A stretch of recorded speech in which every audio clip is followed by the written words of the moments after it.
Hey everyone, and welcome to The Explainer. Today, we're exploring a piece of ancient literature that honestly just carries an extraordinary amount of emotional and historical weight. We're looking at Psalm 42 from Book 2 of the Psalms. A lot of times when we look at ancient texts, it's so easy to just view them as these distant, dusty historical artifacts. But what we're going to uncover today is a surprisingly raw, absolutely visceral journey through human resilience, grief, and deep psychological struggle. This text literally maps out a soul in distress, and it does so in a way that still resonates incredibly powerfully with us today. Right out of the gate, the text hooks us with one of the most famous metaphors in all of ancient literature. As a deer pants for flowing streams, so pants my soul for you, O God. I mean, what a striking opening line. The author isn't just saying, hey, I miss my spiritual connection. No, they're equating it to a life-or-death physical thirst. It's this immediate, urgent hook that forces us to understand that this isn't just some casual afternoon reflection. For the narrator, this is literally a matter of survival. Now, what's really interesting when you look at the formatting here in the English Standard Version is the structure. The clear indentations and distinct stanzas immediately signal to us that we aren't just reading standard block paragraph prose. We're dealing with highly intentional poetry. Those staggered lines are practically begging us to slow down, to pay attention to the rhythm, and to recognize that the phrasing carries very specific, deliberate weight. But wait, before we even get to the first verse, there is a fascinating detail hidden right in the title and its corresponding footnote. The text is addressed to the choir master, and it's labeled as a maskil of the sons of Korah. The footnote reveals an incredible little Easter egg. Maskil is probably a musical or a liturgical term. So what does that mean? It means Psalm 42 wasn't just a private diary entry meant to be read in silence. No way. It was a song. It was meant to be performed, likely sung out loud by a choir, the Sons of Korah, bringing a massive, shared, communal voice to this deeply personal expression of suffering. Okay, so as we move into verse 2, the narrator's deep yearning just continues. My soul thirsts for God, for the living God. But then we get this really profound question. When shall I come and appear before God? Here, the footnotes offer us a fascinating translation nuance. If you dig into the Hebrew revocalization, appear before God can actually be translated as see the face of God. Think about how that shifts the tone. It moves it from a formal, almost distant court appearance before a judge to a deeply intimate, personal longing to simply look upon a familiar face. It really amplifies the intense personal loss the author is feeling. The psychological depth of this poem really opens up when we see how the author contrasts the past with the present. In verses 3 and 10, their current reality is pretty bleak. It's described as having tears as their food day and night, facing oppression and suffering what feels like a deadly wound while adversaries constantly taunt them. But contrast that with verse 4. They remember going with a throng, leading this massive procession to the house of God with glad shouts, songs of praise, and a multitude keeping festival. The author is completely trapped in this painful gap between a beautiful, vibrant past and a deeply isolating, bitter present. So, the crucial point is, amidst all this beautiful memory and agonizing present pain, the narrator suddenly stops dead in their tracks and asks themselves a question.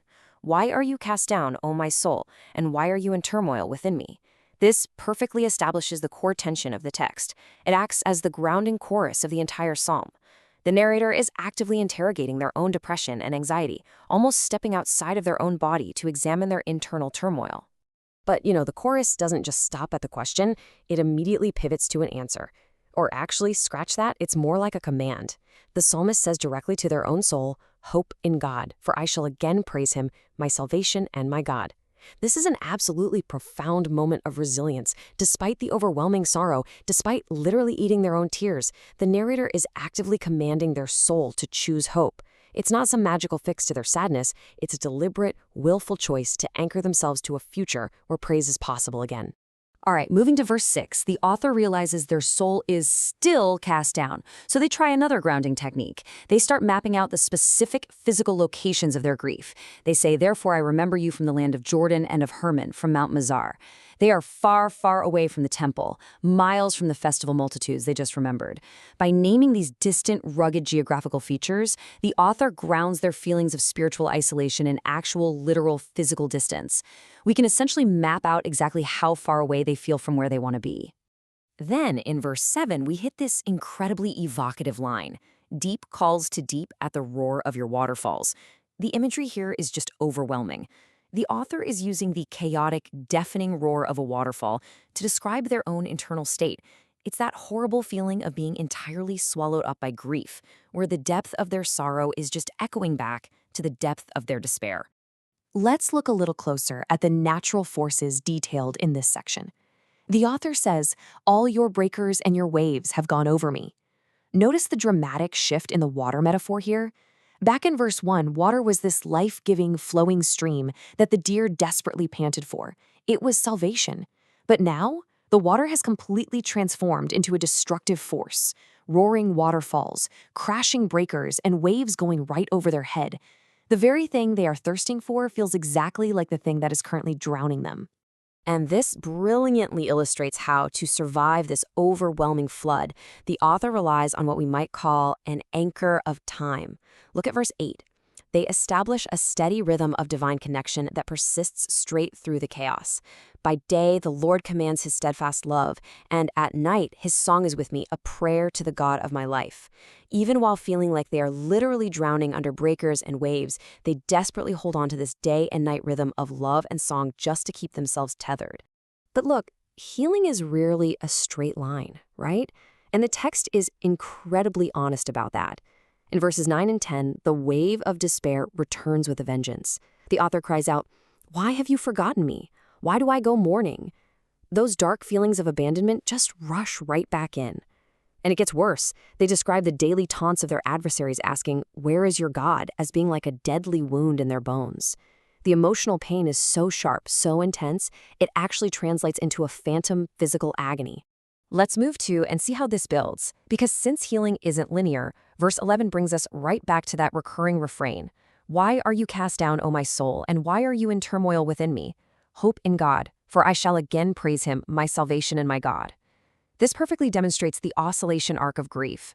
The poem doesn't end with a neat little bow or a magical cure. It ends with the narrator repeating the exact same grounding exercise they used back in verse 5. They are caught in a cycle, fighting the waves of despair by returning over and over again to this foundational active choice to hope. There is actually one final, really beautiful hidden insight in the footnotes regarding this refrain. When the author says, "my salvation," at the end of verses 5 and 11, the literal Hebrew translation provided in the footnote is "the salvation of my face."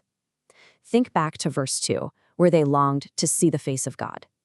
Now they are looking forward to the salvation of my face. It strongly implies a deeply personal, visible restoration.